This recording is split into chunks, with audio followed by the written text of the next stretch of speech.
पूरे देश में सभी राज्यों में ओबीसी समाज को 27% आरक्षण मिल रहा है, लेकिन एकला ये राज्य है झारखंड, जहां पर ओबीसी समाज को मात्र 14%। और आप देखेंगे कि जब राज्य अलग हुआ तो उस समय बाबूलाल मरांडी भारतीय जनता पार्टी के नेता, इस राज्य के प्रथम मुख्यमंत्री, वो ओबीसी समाज के लिए कभी आवाज नहीं उठाए, कभी ओबीसी समाज के संदर्भ में कभी अपने आप को खड़ा नहीं रखा, लेकिन एसटी समाज के लिए 26% आरक्षण उसको फिक्स करवा दिया। तो ये दुर्गति इस राज्य का ओबीसी समाज के साथ यहाँ पर भारतीय जनता पार्टी की सरकार रही, अभी अगुआ सरकार है, ओबीसी समाज का बात कौन उठाएगा? और हिम्मत है तो अभी बोले।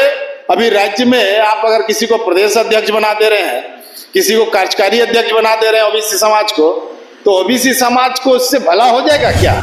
इस राज्य में 27% आरक्षण कब मिलेगा? क्या बीपी सिंह को तो हम सैल्यूट करना चाहेंगे। ओबीसी समाज के लिए उन्होंने जो काम किया, झारखंड में हम डिमांड करते हैं कि अगर ओबीसी समाज को अगर उनका हक नहीं मिलेगा तो पूरा ओबीसी समाज का छात्र, नौजवान, छात्राएं सड़क पर उतरेगी और इसकी तैयारी हम कर रहे हैं। ओबीसी समाज के आरक्षण के मुद्दे को लेकर राजधानी में कल एक बृहद बैठक आयोजित की गई, जिसमें झारखंड के 24 जिलों से सैकड़ों बुद्धिजीवी, समाजसेवी और प्रतिनिधि शामिल हुए। बैठक में वक्ताओं ने राज्य सरकार द्वारा ओबीसी आरक्षण की अनदेखी और 7 जिलों में शून्य आरक्षण लागू किए जाने पर गहरा आक्रोश व्यक्त किया। सभी का कहना था कि यह नीति सामाजिक न्याय और समानता की भावना के खिलाफ है और इसे बर्दाश्त नहीं किया जाएगा। बैठक में यह निर्णय लिया गया कि ओबीसी आरक्षण को लेकर अब राज्यव्यापी आंदोलन शुरू किया जाएगा और इसी मुद्दे को लेकर आज रांची प्रेस क्लब में एक महत्वपूर्ण बैठक आयोजित की गई। इस संदर्भ में हमारी बात जेलकेएम नेता विजय साहू जी से हुई। आइए जानते हैं उन्होंने इस आंदोलन और आने वाली रणनीति को लेकर क्या कहा। क्या मामला है विजय सर, ओबीसी को लेकर बात आवाज उठा रहे हैं? देखिए, झारखंड प्रदेश अलग हुआ है 15 नवंबर 2000 को, जिस दिन भगवान बिरसा मुंडा का जन्म दिवस भी है। और इस शुभ घड़ी में झारखंड राज्य अलग हुआ।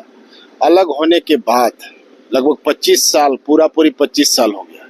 25 साल में इस राज्य में अगर सबसे ज्यादा नुकसान में कोई समाज है जिसकी आबादी करीब 52%, मोटा मोटी आकलन है, ये तो जातीय जनगणना के बाद स्पष्ट हो जाएगा, लेकिन ये आकलन है, वो 52% आबादी आज सबसे ज्यादा मैंने 25 साल में सफर किया इस राज्य में। क्योंकि आप देखेंगे कि 2001 आरक्षण कानून जो है उसके तहत एसटी को 26%, एससी को 10%, ईडब्ल्यूसी को 10% और ओबीसी को मात्र इस राज्य में 14% ही। आखिर बताइए कि 2080 में जो मंडल कमीशन का गठन हुआ और उसका रिपोर्ट सबमिट हुआ, 1990 में बीपी सिंह की सरकार इस राज्य में मंडल कमीशन को के सिफारिशों को लागू करके इस देश के ओबीसी समाज को शैक्षणिक संस्थाओं में और नौकरियों में 27% आरक्षण का प्रावधान किया। आज पूरे देश में सभी राज्यों में ओबीसी समाज को 27% आरक्षण मिल रहा है, लेकिन एकला ये राज्य है झारखंड, जहां पर ओबीसी समाज को मात्र 14%। वो भी आरक्षण किस आधार पर मिल रहा है? जनसंख्या के आधार पर नहीं। यहाँ 52% जनसंख्या ओबीसी समाज का है, लेकिन जब सुप्रीम कोर्ट और हाई कोर्ट ने हस्तक्षेप किया तब जाके 14% मिल रहा है, नहीं तो वो भी नहीं मिलता। और आप देखेंगे कि जब राज्य अलग हुआ तो उस समय बाबूलाल मरांडी भारतीय जनता पार्टी के नेता, इस राज्य के प्रथम मुख्यमंत्री, वो ओबीसी समाज के लिए कभी आवाज नहीं उठाए, कभी ओबीसी समाज के संदर्भ में कभी अपने आप को खड़ा नहीं रखा, लेकिन एसटी समाज के लिए 26% आरक्षण उसको फिक्स करवा दिया। और साथ ही साथ आपका जो 7 जिला है जो 5th शेड्यूल में, उसको डलवा करके वहां पर ओबीसी को तो नगण्य कर दिया, 0 कर दिया। तो ये दुर्गति इस राज्य का ओबीसी समाज के साथ यहाँ पर भारतीय जनता पार्टी की सरकार रही, अभी अगुआ सरकार है, ओबीसी समाज का बात कौन उठाएगा?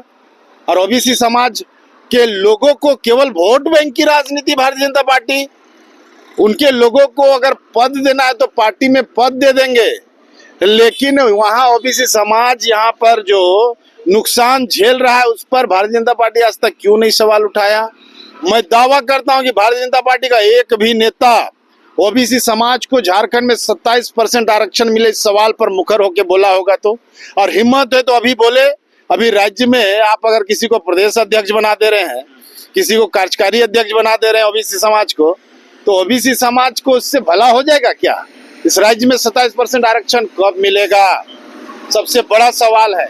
आखिर बिहार में, तमिलनाडु में, बिहार में तो आप देखेंगे कि वहाँ टोटल आरक्षण 75% है, उसमें सबसे ज्यादा आरक्षण ओबीसी को मिला है 43%। आप चल जाइएगा तमिलनाडु में 50% आरक्षण मिला हुआ है। तो इस तरह से ओबीसी समाज के लिए जो कमीशन बना, ये तैयारी यार, ये शुरुआत कब से हुआ? जब देश आजाद हुआ और 1953 से वह कमेटी बना, उसके बाद बनते गया और मंडल कमीशन बना। कर्पूरी ठाकुर का भी कमीशन 1970 में बना था, लेकिन मंडल कमीशन का सिफारिश को लागू जब बीपी सिंह ने किया तो पूरे देश में वही समाज जो हमेशा से इस देश को लूटने का काम किया, यहाँ आगजनी का काम किया, सरकार को गिराने का काम किया। बीपी सिंह को तो हम सैल्यूट करना चाहेंगे कि ओबीसी समाज के लिए उन्होंने जो काम किया इस देश में, आज भारतीय जनता पार्टी करके दिखाए। झारखंड में हम डिमांड करते हैं कि अगर ओबीसी समाज को अगर उनका हक नहीं मिलेगा तो पूरा ओबीसी समाज का छात्र, नौजवान, छात्राएं सड़क पर उतरेगी और इसकी तैयारी हम कर रहे हैं और बहुत जल्द रांची में प्रेस कॉन्फ्रेंस करेंगे और एक बहुत बड़ी आंदोलन की तैयारी की शुरुआत करेंगे और एक बहुत बड़ा आंदोलन का हम लोग घोषणा करने जा रहे हैं। जैसा कि अभी ई कल्याण में देखा गया, एसटी एससी छात्रों को तो ई कल्याण मिल गई, लेकिन ओबीसी छात्रों को खास करके ई कल्याण की राशि अभी तक उपलब्ध नहीं कराई गई है, जिसके लिए 8 तारीख को ओबीसी छात्र चमरालिंडा का घर का घेराव करने वाले हैं। उस पर क्या कहेंगे? देखिए, अपने हक अधिकार के लिए, देखिए ओबीसी के साथ हमेशा छल हुआ है, चाहे ओबीसी समाज के हितैषी कहने वाले, चाहे वो अबुआ सरकार हो चाहे केंद्र सरकार हो। ओबीसी समाज का दुर्गति इस राज्य में हुआ और छात्रों को अगर उस मद का पैसा नहीं मिला और आज वो आंदोलित है तो इसका पूरा हम समर्थन करेंगे कि उनका जायज हक है, उनको हक से आप वंचित नहीं कर सकते हैं।